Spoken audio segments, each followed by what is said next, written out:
Ta-da! Hooray! Hey everybody, welcome to Dave and Brian Live for April 24th. Hello, happy April. Good to have you here, joining us live in the chat room and also in the comment section. Or, if you like, both. Yeah. So today I'm testing out, Brian's testing out a new microphone by Toner. It is about $32. We're just experimenting, seeing what sounds better. How do you think it sounds, Brian? I think it sounds great. What do you think, Dave? I think you're talking into the bottom of the microphone, not the diaphragm. So, on that topic, I don't like the way it covers up so much, but from the audio test we did, it sounds really good. yeah, more expensive microphone could be to the side, but Speaking of which, I am starting a new channel very soon. I just need to get some videos recorded so I don't launch it and then it's dead for a few weeks. Called Dave Tech. So that's the kind of stuff I'll be reviewing. I'll be reviewing these lights and things like that. And just a reminder, if you ever shop on Amazon, there is a link in the description of should be all my videos, including this one, that when you purchase something through it, it's the same cost to you, but I get money to buy stuff on Amazon like this. All right, so moving on. One of us has been a scare actor before. This guy. One of us has not been a scare actor before. This guy. One of us has applied to be a scare actor for the first time ever. This guy. Still. And this will be my 10th Halloween Horror Nights that I've attended. And this is the very first time that something Halloween Horror Nights related is scary to me. It's not that bad. It really isn't, Dave. In fact, so they're doing this new process to audition. Last year, when I had to do it, and 2 years ago. Oh, hi, Hey, Phenomenal Phenomenal. Brandy. 2 years ago, I had to be at a computer at 4 o'clock. I had to refresh the page and then quickly click Halloween Horror Nights Scare Actor Auditions, select my appointment time, and that was the scary part because it was oh, am I going to make it? Well, for me, it's scary. Can I really handle being a scare actor? Well, the good news is why don't you tell them what you're planning to do? Well, there's something called Reserve, which basically it's for people like this guy who's like, well, we want to go to Legoland's Brick or Treat. So Yeah. he requested the night off, but Halloween Horror Nights still goes on without Brian. If you can imagine that, I mean, I don't know why would you even go without Brian. I mean, he's the main attraction, right? But there's somebody who takes the spot for the evening. Now, I couldn't take the spot of Brian because he's like 15 feet tall, but I could take the spot of someone who's Oompa Loompa short like me. And so I'd fill in various places. So the good thing, the several things that are good about that, one of which is I would get a variety. So if I took a place of a scare actor who's in a role that I don't really like or I'm not comfortable with because it's my first time, I might only play that once. Yeah. The other thing is I only need to commit to a small number of dates. And after that, they might say, hey, we like how you're doing. Do you want to fill in? This guy was no good or left or somehow the spot was vacant. You can do that scare for the rest of the run. Or, I could just fill in. So that kind of gives me the ability to not commit to so many nights. But the thing I like about that, besides that, is I have the ability to, when they call me for freelance, which pays way better, I can say, yes, I can take that because my schedule is lighter right now. And then after Horror Nights, I go right back to being full-time and being scheduled 5 days a week. So we'll see. I filled out and completed the profile and applied, and the application was received. So far, that's all I can do, and we'll see from there. But it's pretty crazy that here in April, we're already talking about applying for Halloween Horror Nights. Yeah, but good luck, Dave. I hope you make it. I did say they tend to look for people about your size, but they need all kinds of builds. And who knows? Maybe I'll just be a puppeteer and no one will see me. Yeah, that could happen too. Obviously, as long as you have the required strength, there's really no physical characteristics that you need for it. Yeah. And really, a puppet could be as little as like the little. Thank you, Brandy. The little puppet from Ash vs. Evil Dead that would pop up and then you just have audio. And like pretty much anybody can do it. If you're super short, yeah, I guess you can stand on a chair. I don't know, but hopefully I can get something like that.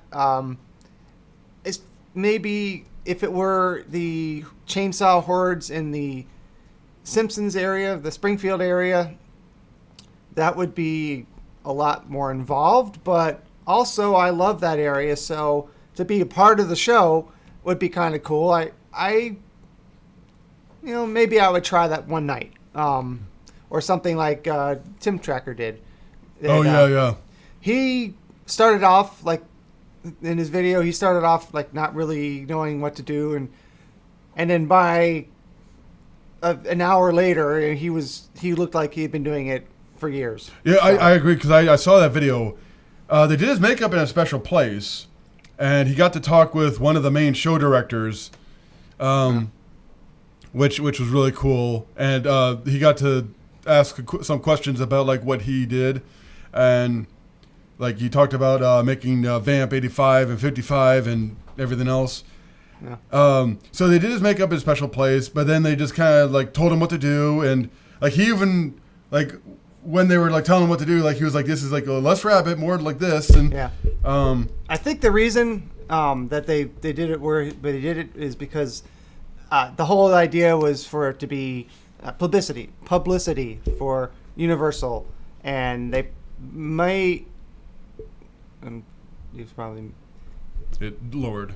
Yeah, I just don't want it to make noise. Right. It might be that they don't want to shoot video back of house where they do the makeup. Yeah. I think they did it in a not clean space, but a space that's for VIPs, and they don't mind shooting any angle of it. And they don't have to go back later and like blur something or whatever. Yeah. But I don't know. That's just my guess. It was funny. Like he did his first scare and he goes to the camera, and then like later, like he got into it. Like yeah, you could tell like he was into it, and like even one of those characters, hey, looking good out there, buddy. Yeah. So we'll see. I know you typically are in a house, which makes sense because. There are at least a minimum of 20 casts because every house has a minimum of 2 and there's 10 houses. Yeah. And there's only a minimum of 10 casts, although some scare zones have more. So, that's a significant number of casts more. And then houses, if they're long, they're not all the same number of scare actors. So, obviously, statistically, there's more people in houses, so far you haven't been in a scare zone. I prefer houses personally. Now, last year when I was in Slaughter Cinema, like I met a longtime scare actor who preferred streets because he liked the freedom that streets would give you. Yeah. Like you can move around, you can mix up your scares. Houses, it's the same scare. And also, you only get and then that's it. They move on. Yeah. So I can see someone liking a scare zone more, especially something like Vamp 55. Oh, yeah. Which was amazing. 85 was pretty good, but where you really have a lot of freedom and people have more time in front of you, or in pretty much all scare zones. But that was like I think the most interactive one I remember seeing. Yeah. I would like to do scare zones at least once, maybe twice. But if you give me the choice, I'll likely pick houses. I just prefer it. Well, who knows? Maybe one of these. Maybe this year you'll be in a scare zone, and once you actually do it, maybe you will feel differently, or maybe not. Maybe. I think my feeling is the houses are the main show, Yeah. Sometimes when people are going through a scare zone, they're just trying to get to somewhere else, and they're not really there for you, which, yeah. But I do agree with the philosophy of when you're in a scare zone, you've got more options to you. You know, you can move this way, you can move that way, you can go over here, mix up your scare a little bit. Now, I guess the bad part is, and there are people watching you so they can see you. If there's someone who is less desirable coming through your scare zone, it's harder to get away from them. That's true, but then you've got your coordinators. Yeah. And you got security. But, so you also have witnesses, too. Yeah. But that's if you end up in a zone and you run into trouble. Yeah. Don't forget, always go to your coordinator or security and tell them what's going on. It's harder in houses. If we have a problem, we have to leave position and go to the exit of the house, not through guest flow, but go to the exit of the house and tell them what's going on over all this noise, and then look for the actual guest. So it's a little more difficult, but I mean, still, time is a little bit more of a factor for you because you're going to make it there before the guest will. And based on what people have told you later about how they remember your scares and your characters and stuff like that. Yeah, which makes me happy. I'm guessing that you might, if you are in a scare zone, you might be in a bunch of, well, it depends on which scare zone. You might be a photo op guy. Possibly, yeah. Which would be fine. I would actually get a chance to get a picture of me in costume. Because I can't do it while in the house. It's considered... You're not allowed to. Yeah. Not that I'm saying that people ever walk through the house, haunted houses shooting video, because I would never do that. Oh, that's right, Dave. No, that would be You follow wrong. the rules. Yes. You definitely wouldn't find any video from Halloween Horror Nights on this channel. But on to tonight's live chat, probably because it's been a while, is not too lively, but a couple of shows ago we had someone come in and were saying some interesting things in the chat room. At least it was, fairly appropriate. It wasn't invited, but at least they weren't like, hey, I'm messing with the chat, or making fun of us. Yeah. But go ahead. So I have been thinking about. Oh wow! I kind of scrolled past all this, didn't I? Okay. Good job, Dave. I'll get back to the top of the notes. Of those of you who come here often, I'd like to appoint you as a moderator if you would like to. Now, this is something that is you would have the moderating ability, but it wouldn't be an obligation. So, if you didn't feel like someone was acting a fool and you're like, I just don't want to deal with it. I'm not saying that you're the police, but there's a few of you who I feel who've been here a bunch of times, and I feel like you would be responsible. So if you were inclined, because I know one of you, I forget who it was, did step in and be like, okay, dude, calm down. Yeah. I think it was Phenomenal Brandy, if I remember right. Probably. It was either Phenomenal or Duchess. I one of those two. So if you were interested in becoming a moderator, again, you'd have the ability, you'd have an extended ability to kick someone out or whatever. But I'm not saying you have to apply, and if you become a moderator, you have to do this. It's just, you can. If you don't want to, you don't have to. But I just want to, instead of just clicking on the name and you're a moderator now, and you're like, oh wait, what? Huh? I didn't say I was going to do that. So, sure. If you want to, pretty easy. So doop. And down at the bottom. Yeah. Down. Whoop. Ta-da!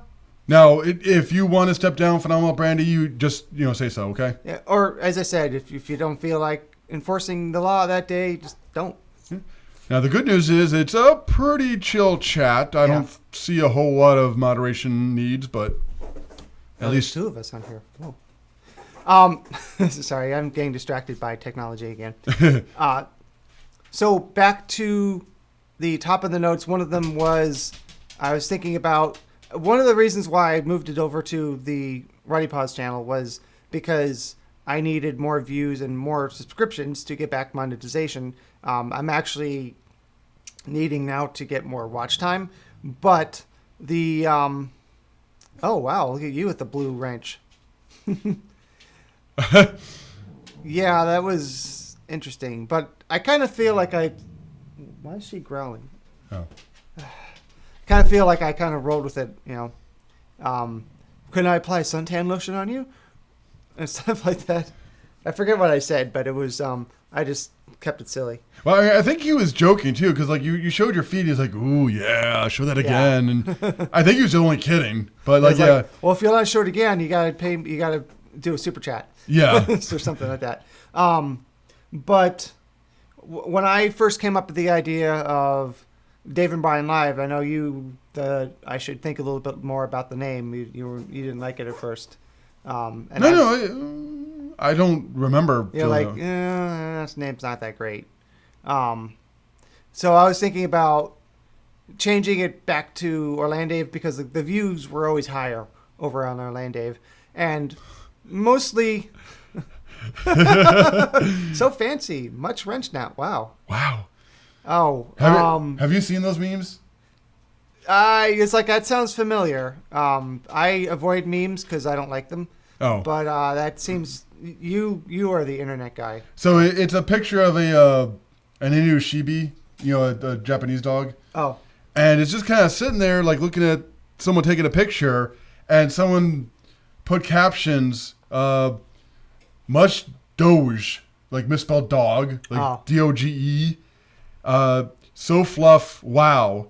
And then it was all these like different variations on that, and you could do drawings, and there was even one with like him swimming, and it's like winning the race, but race spelled wrong. And so, yeah. Much wrench. Wow. So I'm like super ADD today. Sorry. So maybe Doge. Yeah. So maybe something like Dave and Brian. I mean, Orlandave Live or Orlandave Show. Maybe move away from live just in case we end up having to do it, record it and post it later. But mostly I wanted to move it back to Orlandave because it ends up being mostly about theme parks. I thought I'd branch out to other topics, but haven't done a whole lot of that, I think. At this point, like, people have gotten used to Dave and Brian, so there's a carpet cleaner. maybe well, let's see what everyone thinks. Yeah. I think either way could work. Dave and Brian Live or Orlandave Live. Or something like that. Yeah. So last month we missed the opportunity to talk about the week of, but we're going to talk about it anyway. Okay. Was if you can believe it, the 20th anniversary of. Am I looking down too much? I am, aren't I? The 20th anniversary of The Matrix. And, cool. Which is pretty crazy. Yeah. Because I remember seeing it in theaters, so like to think it's been 20 years already. Yeah. And bullet time is still kind of seen as this futuristic thing, even if it's been 20 years. Yeah. It doesn't really get used very much. Like every once in a while. Of course, there are a lot of parodies like Shrek and a few others right around that time. I think one of the Scary Movies used it. And so when I saw it, you were working in the movie theater, which was a second-run theater, which I don't even know. Do they even have second-run theaters anymore? There's fewer. I remember seeing an article about, it was years ago, but the cheapest movie theater in the country was $4 a ticket. And it only had like 4 screens, but like people would still go there. Back in our day, it was $1 for a movie. Yeah. For their second run. But the problem is, back then it was still film. So you would get film that was run through a projector many, many, many times. Yeah. And it wasn't as clean, and the audio wasn't so great. And that was a trade-off. Like, it's only $1 versus whatever it was at the time for a ticket. But you have to hear the audio that wasn't so great. So I saw the trailer for The Matrix, and I was like, oh, that movie looks like all they're doing is like, ooh, look what we could do with our new toys. Whoa. Yeah. And like, I'm like, no story, I'm sure. It's just, yay, technology. And then this guy, I think you watched it because when new movies came in, they let the employees watch them, so like they knew how to talk to the customers about it. Yeah. And even though it was only $1 theater, they, for whatever reason, they let the employees bring. Was it limited to one person or just? I think one or two, but yeah, like I could bring a guest. It was actually really cool. It was Thursday nights when we would get the new movie, the new old movie that we're going to show in our theater that week, and they'd order pizza for us, and I could bring a guest. So I had this guy come watch The Matrix. Yep. I was like, for free, I guess. And then we watched them. Like, I was like Neo. I was like, whoa. Yeah. I'm like, this is not at all what I saw in the trailer. It's like, this is actually a really amazing movie. I don't know why it confuses everybody, so many people. Not everybody, but I've heard so many people over the years like, oh, I couldn't figure out The Matrix. It's too difficult. It's too confusing. I'm like, I don't know. I followed the story just fine. Well, I don't think you had any problems following the story. It does deal with reincarnation and choice and your lack of choice and things like that. So, like, I mean, I guess it's deeper than it seems, but it's not hard to follow. No. The only thing that confused me was that when Morpheus said that it was a year, you think it's a year 1999, but it's closer, but the truth is it might be closer to 2199 or 2099. Yeah. And he said the truth is we don't know when it is. That's the only thing I don't understand is how could everybody in the Matrix think perpetually for possibly 100 years or more that it's always 1999? How does time progress and yet it never gets to the year 2000? I mean, like theories, but like it's never really explained. Yeah, it's just one of those things they kind of left open. I think that if the Matrix had to do a reset, that the machine could say the year is this, and because they're in a simulation, they will, okay, well, yes, and I remember last year and the year before that and the year before that. So they could say it's in a year, and really, like, they might have booted up the system like 3 days ago, and everyone remembers 30 years because of implanted memories. Unless it's sort of like Groundhog Day, but without the memory of the previous one. So, like, every day you wake up, it's the same day, but everyone's living that same day over and over again, but they'd have no memory of the previous time they lived it. So it's the first they said implanted memories of before, and every day they wake up, it's that same day, but they don't realize it. Yeah. I don't know, but it was never really explained. It was like they said that it is a year 99 in the Matrix, but they don't know when it actually is, and they just kind of left it like that. Like, okay. Now, I think everyone agrees that the first Matrix is a phenomenal movie. Yeah. Really good. The second and phenomenal, third, huh? Yeah, phenomenal. The second and third, they've got good moments. Yeah. There's one thing I found really fascinating about the second one, and one thing I found very disappointing was I love the architect scene. Ergo. Concurrently, vis-a-vis. Yeah, you can stop that now. Please. I love, so basically, because like the first time I saw it, and I saw it with somebody who had seen the movie before, and I was like, so Neo had been there 5 times? And he's like, no, it's dealing with reincarnation. There's been 5 different versions of Neo who have died over the years. And each time they've ended up with the architect. And because of choice, they've reacted to his explanation differently. Like there's the one thing where one of the Neo starts cussing him out, like, "You can't control me, you old prick." Ugh. But for the most part, they showed that he followed the same pattern every time. Yeah. Like he said something and Neo reacted, and then he showed all the previous Neos reacting the exact same way. Yeah. Now, what I found very disappointing was, and I believe it was more in the third movie, was I think at the ending of the second movie, they're in the real world. Their ship Calm down, Stella. Their ship crashes, and Neo goes, "Something's wrong," and the Squiddies are coming after them, and he goes like this and shocks them and does the EMP, and they fall and die, and then the movie ends there. And so I'm like, all right, they're still in the Matrix. They woke up, but the machines know they're trying to wake up, so they simulated what they can perceive as the real world into the Matrix. So when they woke up, they're still in the Matrix. Neo realized that and was still able to use his powers, and everyone's like, no. His powers now transcend into the real world. I was like, oh, that's disappointing. Yeah.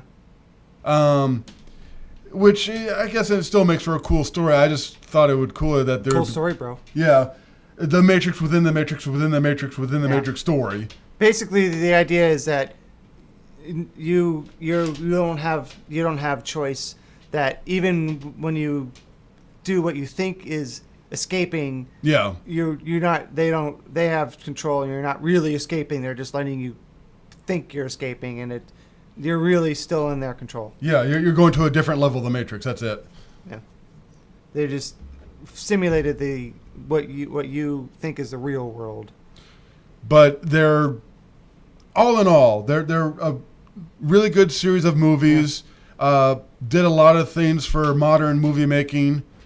That changed a lot of things. Come here, Stella. Really great cast. Come here, Stella. All three movies had really good casts. Hugo Weaving as Agent Smith was awesome. So it wouldn't make for a very good. Come here, Stella. Very good movie, but if they needed to find a source of power and a source of heat, right here. The reality is they would probably be much better off using horses and dogs, because as much as we love them, I really don't see if someone plugged in a dog to the Matrix or a horse or some other animal, maybe not a dolphin. Dolphins are smart. I don't think they would ever realize that they're in the Matrix or in a simulation. And they would get probably as much body heat or more from them. Yeah. But, where's the movie in that? Yeah. A bunch of happy dogs just bouncing around. It would be like a perpetual dog park when all they do is run around, chase squirrels, and eat all they want, because it's they're not really eating, and chase after other dogs and never get into fights, and car rides that last 3 hours, and all the fun stuff, and they would just be like, yay, and like that would be it. There would be whole life. The whole life just yay. But I don't know if that would really work as a movie. So wait, cat videos are our Matrix? maybe. But the Or cat and dog videos. the body temperature, the average what am I trying to say? The proper temperature, the temperature range of a dog or a horse is higher than a human's. Oh. Their normal healthy body temperature is over 100 degrees. So they would generate more heat. And like I said, it'd be easier to keep them happy. And they probably wouldn't wake up in the Matrix. So, the dog tricks. So, moving on to park news. There's a lot of it because it's been a while. Big Fire is coming to City Walk, which is coming pretty soon. They are already hiring. And it's going to be, it's kind of odd, like a campfire-inspired restaurant. So there's going to be a lot of references to like summer camps and things like that. And Is that what it's called? Big Fire?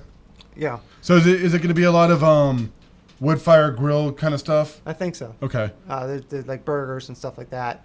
I don't know if there's going to be like s'mores or like maybe s'more inspired. They haven't really announced the menu, so I'm just speculating because that would be something that would be campfire based. But there's a lot of wood cabin theming going into the restaurant, and that is replacing BAM Emeralds, which I was never interested in. No. I'm sure it was a fine restaurant, but I never went in. So I'm looking forward to trying and reviewing this new restaurant. So that'll be pretty cool. And it sounds tasty because frame boiled and wood cooked food is pretty tasty.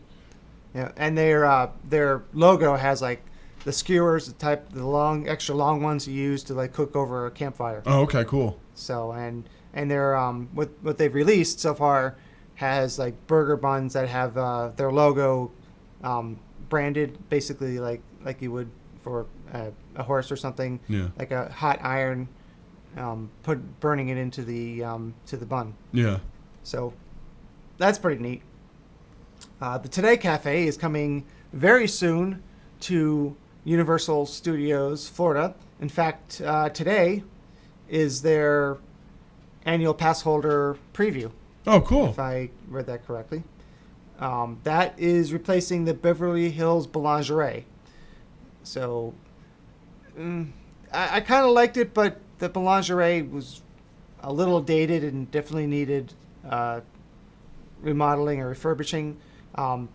Switching it over to the Today Cafe, maybe going a little too far.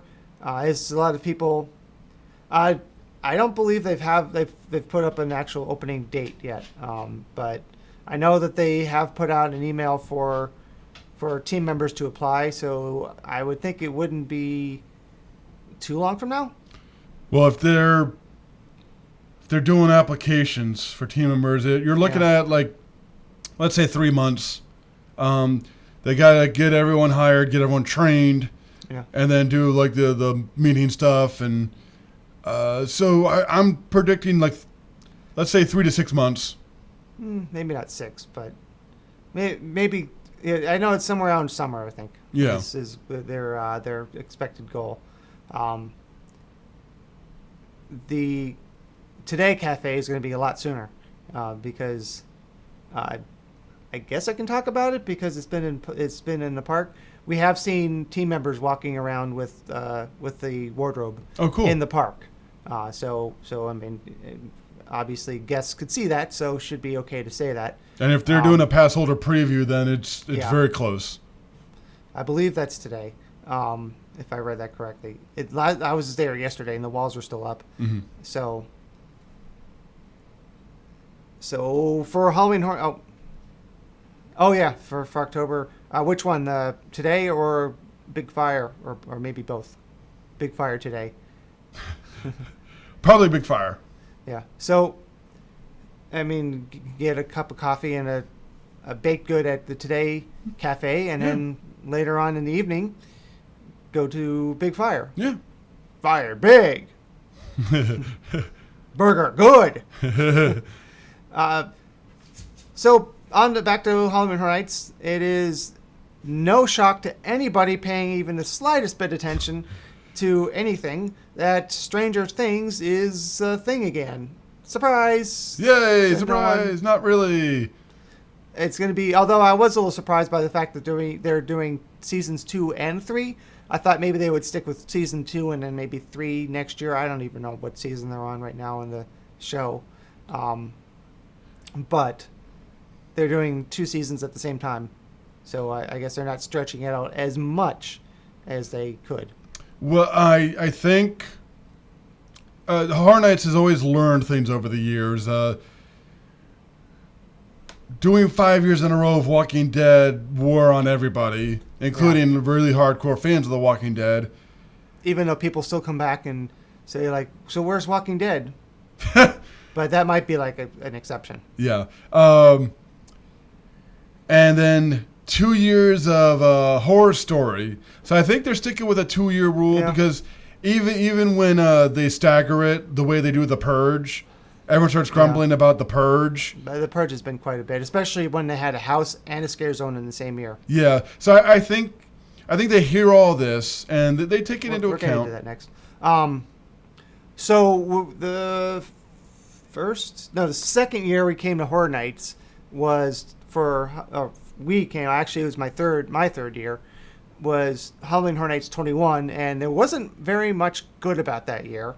But one of them was, I believe, the first time the Nightingales were their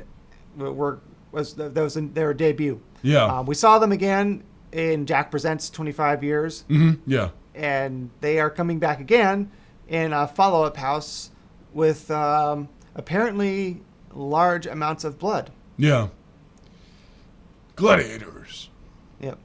So I'm looking forward to that. That sounds cool. I loved Nightingale's Blood Prey, which was a World War II setting, I do believe, and that it was a really good house, and so now that they're making the Nightingales, like I guess integrated into Horror Nights lore, and that they've been around for thousands of years, including back to the Gladiator days. That's really cool. I'm looking forward to the house. Yep. So, do you think at some point you'll hear them ask, "Are you not entertained?"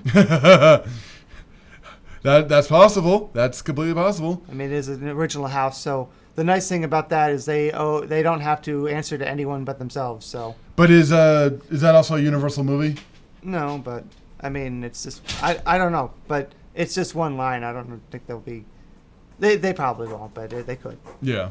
And then, as it's been every year since I don't know when, but stop it. But more nights of Halloween Horror Nights. It's going to get to the point where they can't add any more nights. But so far, they haven't hit that limit yet. They've been adding more nights in a week. Like last year was the most number of Wednesdays, I believe. Yeah. And they have announced the Christmas dates is the same number of dates as last year. It's just shifted one day. I see. So it starts a day earlier and actually ends a day earlier, which is interesting. It ends on the 5th instead of the 6th of January. So that's interesting. I'm not sure. It starts and ends on a Sunday, but until they got rid of the Rock the Universe, so that was something that was holding them back from making more nights of Halloween Horror Nights. So I guess what I should say is they can't make Halloween Horror Nights any later. They can make it earlier, and it looks like they're moving towards that direction. Yeah. As of right now, they haven't. I think they added how many days? It's not. I think it might be a full week. Yeah, it was at 36 and now it's at 46. Something Wow. like that. It started at 30s and now it's at 40s.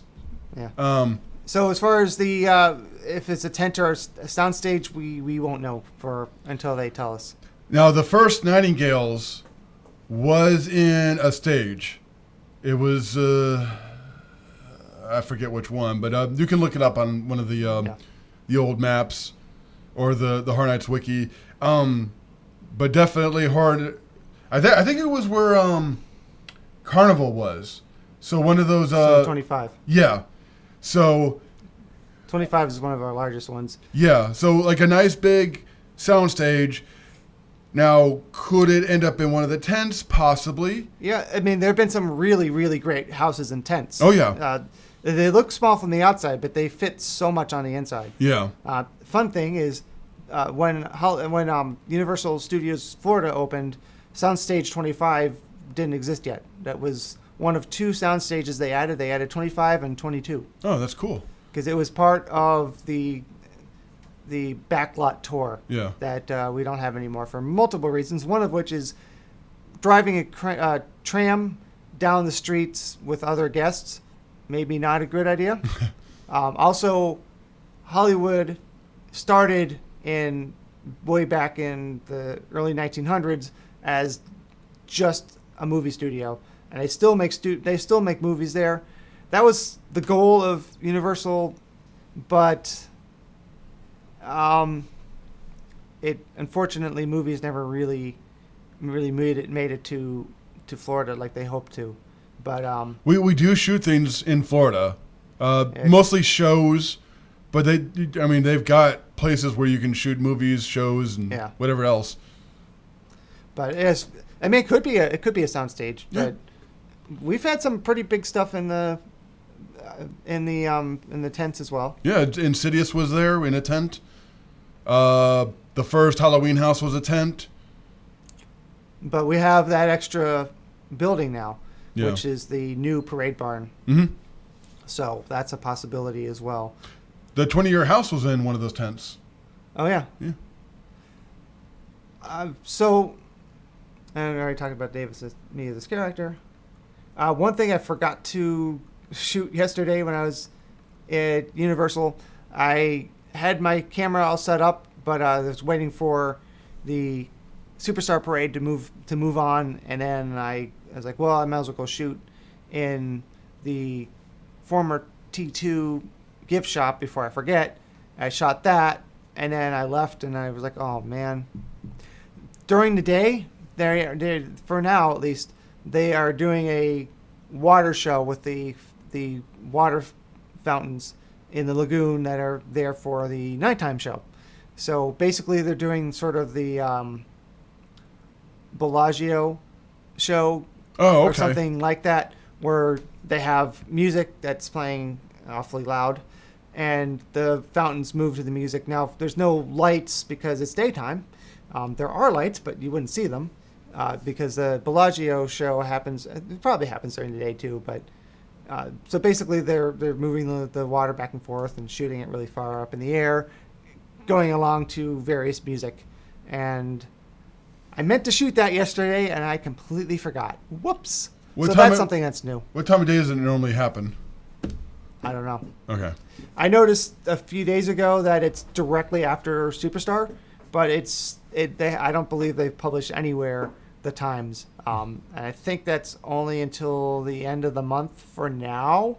But then again, it brings the next thing is that not the next thing, I'll just go to it. The Universal Orlando Annual Pass Holder Lounge was supposed to be for Mardi Gras, but I mean, it was pretty obvious it was going to extend. So if people react well to the daytime water show, seems reasonable that they would keep it, maybe modify it, work on it a little bit. But they're just testing it right now as a possibility. I don't know, maybe because they test the fountains before the show every day, and maybe people were gathering around expecting a show, and all they were doing is testing it to make sure it worked for the evening. And maybe people were like, oh man, I thought it was a show. But that's just a total guess I just came up with right now, so I don't know. But for now, they are doing water shows at random times during the day. So the Mimosa Bar, last time I checked, which I thought was a Mardi Gras thing, which maybe it was supposed to be, that is still open. So Stella. Where is it? It's in Universal. Stella. But what part of Universal? In Stella. And you didn't see that during Mardi Gras? It's in La Bamba. Oh, okay. I always thought mimosas were sparkling wine and orange juice, and that was a mimosa. But apparently there are variations of it, and they sell a lot of those variations at the Mimosa Bar. It's the same part. It's right by where the VIP tour groups meet. So cool. And also the Raptor Encounter in Islands of Adventure for now has moved to a temporary location, which used to be an outdoor seating area, as they have walls up for a mysterious project that we don't know anything about. What could it be? Don't know. Who knows? So that's everything I think from Universal that I can think of right now. Also, besides the fact that the Endless Summer Resort is going to be opening very soon. I believe it's June. It was going to be July, but for some reason it seems like they've changed it to June, which is interesting. And I'll make sure to get over there and shoot as much as I can of that. Sometimes you can't go in the elevators without a key, so we'll see. Luckily, I was worried that it was going to if it was in July. I was worried that it would be the week I was going to be in California when it opened, because that's how my luck goes. So Disney, May 1st is the 30th anniversary of Hollywood Studios, which of course was originally MGM Studios, and this guy was there 30 years ago when it opened. Were you at opening day? No, it was one of the first corporate events. Okay, cool. We had the park to ourselves. Wow, But that's nice. I also had the same experience in Typhoon Lagoon, which opened 30 years ago this year as well. That was an event for Volvo.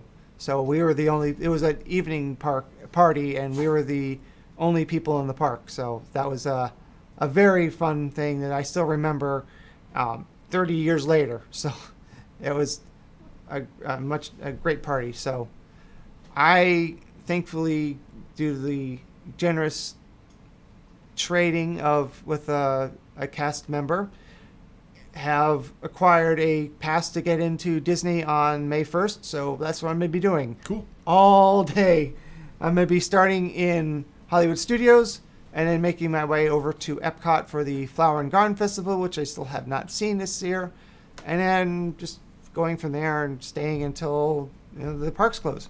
So, long day. Yeah. Long day, bring sunscreen.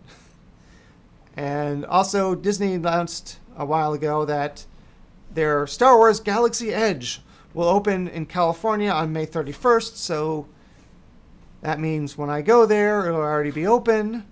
And August 29th over here. So, which of course means that California's getting it first, and we're going to get it later in the summer. I'm not all that excited about it because I don't really care about Star Wars. I guess you'll see it at some point. Yeah. That might be one of the Moonlight Magics. Possibly so. And Legoland Florida, as you probably already saw on my Land Dave channel, the Lego Movie World is now open, and we still haven't gone on the water ride, which was in part of the world of Chima, Yeah. and is now the Battle of Bricksburg. So one of these times we'll do that. Which reminds me, I need to renew my annual pass really soon, because I went over to what's now called Icon Park, and the woman's like, well, you can't renew it until it expires. I'm like, that doesn't make sense. So hopefully I'll be able to renew it before it's just buying a new pass. And yours expires soon. Yeah, soon, very soon. So I believe that's it for now. Okay. I would like to know what you think about the different microphones. How do I sound? How does Brian sound? Because I want to isolate the audio a little bit more so I have a little more control, because this microphone, if it's close to me, Brian sounds really far away. But I had just another microphone on him, and I can hear him in both channels. Yeah. So it didn't really work out. So just let us know how this sounds. And Oh, I'm loud and clear, Dave. oh, okay, cool. 10-2. Nice. So hopefully, I know it's probably because it's been a while. I meant to put up on social media a little bit sooner that we were going to be live again, and I just forgot. So hopefully next time it might be back on Orlando Dave next time, but hopefully we'll have more of you on the chat. But thank you to Brandy for showing up and everyone else who will be watching this later on demand. And Brandy, thank you for becoming a moderator. Yep. So if you want to become a moderator, just let me know. I already have the people who I will approve on in mind. But like I said, I don't want to just click on the name and like, yep, there you are. I'm like, what? Like, huh? So good job keeping the chat under wraps there. 5 stars, Brandy. Yay. Such moderation. Wow. Moderation and moderation. So Bye, guys. bye.